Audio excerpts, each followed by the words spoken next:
नीरज जी, पहले मैं आपके पास ही आना चाहूंगा इस सवाल के साथ, चूंकि आप लोगों कुछ कॉन्स्पिरेसी थ्योरी लेकर इसमें सामने आ रहे हैं। क्या वजह आपको नजर आ रही है, क्या मामला आपको लगता है?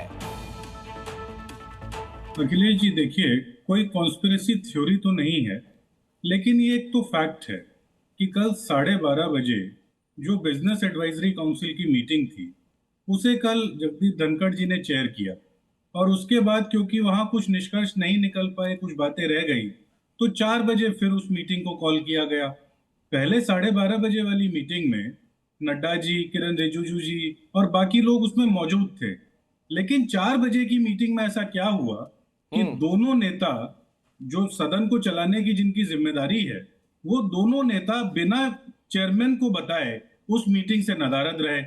फिर भी एक फायर फाइटिंग करते हुए उन्होंने कहा कि ठीक है, इस मीटिंग को हम पोस्टपोन कर देते हैं। और आज 1 बजे के लिए वो मीटिंग थी।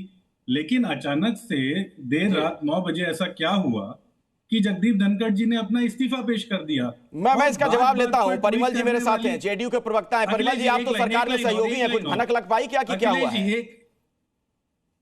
देखिए, बेसिकली जगदीश धनखड़ जी ने जिस तरह जो संसदीय परंपरा है उसका निर्वहन किया, और इसके अलावा जो बेसिकली आप देखिए कि जिस तरह शानदार काम उन्होंने किया, तो और संघीय ढांचे को मजबूत करने का जो काम किया, उसके लिए पर्टिकुलरली हम सभी को उनके प्रति आभार व्यक्त करना चाहिए। ये महत्वपूर्ण एस्पेक्ट है। तो जहां तक जो जो विपक्षी दल हैं हमारे, जो कांग्रेस है या अन्य दल है बेसिकली, हेलो, हाँ जी, तो उनकी तो एक नीति रही है। देखिए, जब ये मुझे समझिए कि उन्होंने हेल्थ फैक्टर के कारण इस्तीफा दी, तो ऐसी स्थिति में बेसिकली हम सभी की संवेदना उनके प्रति होनी चाहिए। इसके बजाय कांग्रेस और आरजेडी पार्टी जो जनाधार हो चुकी है और जिसकी पूरी राजनीति झूठ पर आधारित है, संवैधानिक संस्थाओं का अपमान करना। आप ये कह रहे हैं कि स्वास्थ्य कारण ही है और ऐसे में विपक्ष को सवाल नहीं खड़े करने चाहिए, आप कह रहे हैं? ये कह रहे हैं? निश्चित एक्चुअली विपक्षी दल जो प्रेजेंट में है ना, उसकी स्थिति ही अलग है, क्योंकि ये तो परिवारवादी पार्टी है, अनुभवी व्यक्ति। चलिए ठीक है, अब जवाब जरा ले लें, एक राउंड सबसे बातचीत हो जाए फिर और इस पर गहन मंथन हम लोग करेंगे। श्याम जी, आप आरजेडी से हैं, क्या वजह आप लोगों को नजर आ रही है और क्यों आपको इसमें बहुत कुछ असामान्य दिख रहा है? आप सुन रहे हैं सत्ता पक्ष के जो लोग कह रहे हैं कि उनकी तबियत ठीक नहीं थी, स्वास्थ्य कारणों की वजह से उन्होंने अपना इस्तीफा दिया है। अब इसमें सवाल क्यों खड़े किए जा रहे हैं?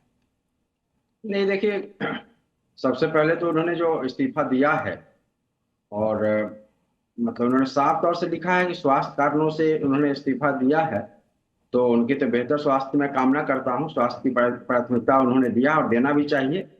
और निश्चित तौर से उन्होंने जो है, उनका एक लंबा सियासी तजुर्बा रहा है और कई महकमों में उन्होंने काम किया है। उन्होंने चाहे एमएलए से लेके, एमपी से लेके, मंत्री से लेके, राज्यपाल से लेके उपराष्ट्रपति तक उन्होंने काम किया है। तो वो बड़ा एक सक्रिय मतलब रहते थे, जो ही जिम्मेदारी लेते थे।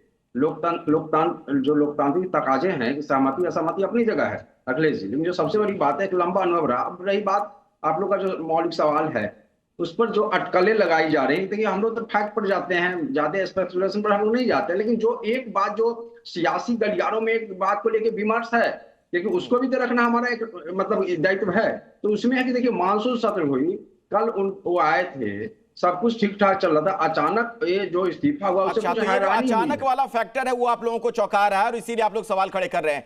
इस इस्तीफे पर संजय राउत का भी बयान सामने आया। Zee News.